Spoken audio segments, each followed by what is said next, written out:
child's pose is a great lower back stretch.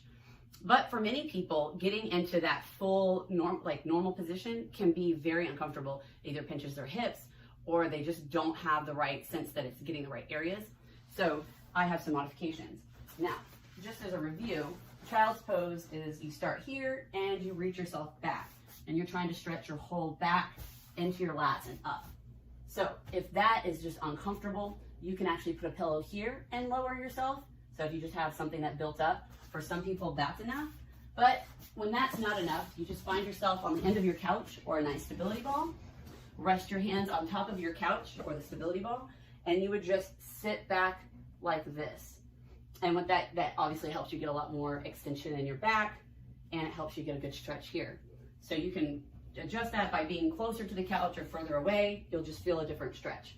So you just play with what works for you. Hope that helps.